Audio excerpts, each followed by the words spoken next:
Because I'm a very, very big fan of Bruce Lee in my teens and all that. So అప్పుడు నేను ఊరికనే తిరుగుతున్నప్పుడు I was actually having a script of రాత్రి the horror film. అంటే నేను అప్పుడు ఆ టైంలో ఐ వాజ్ నెవర్ అంటే ఏదో చిన్న హారర్ సినిమా చేద్దాం, నాగార్జునతో చేద్దాం, లేకపోతే యాక్టర్ అంటే ఆ మూమెంట్ ఆలేదు. Because I didn't even think Nagarjuna will do. అప్పుడు Venkat why don't write something for Nagarjuna అన్నారు స్క్రిప్ట్. నేను అప్పుడే అంతకు ముందు రోజు for the 15th time I saw Return of the Dragon, Bruce Lee. దాంట్లో a guy comes from Rome, Hong Kong to Rome. ఒక రెస్టారెంట్లో ఎవరో గోల్ సామాన్ ఏంటి వేస్తే ఆయన కొడతాడు, ఆడేళ్ళు వేరే తీసుకొస్తే ఆయన కొడతాడు. మళ్ళీ ఫైనల్గా ఒక సోలో ఫైట్ ఉంటుంది. ఆ స్క్రిప్ట్ తీసుకుని రెస్టారెంట్ తీసేసి కాలేజ్ పెట్టాను.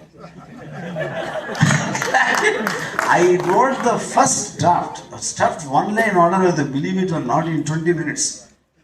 అంటే దాంట్లో నేను చేసింది ఏంటంటే నా కాలేజ్ ఎక్స్పీరియన్సెస్, క్యారెక్టర్స్ ఇలాంటివన్నీ మార్చేసి మార్షల్ ఆర్ట్స్ లేకుండా మామూలు ఫైట్స్ లాగా, that is how it happened.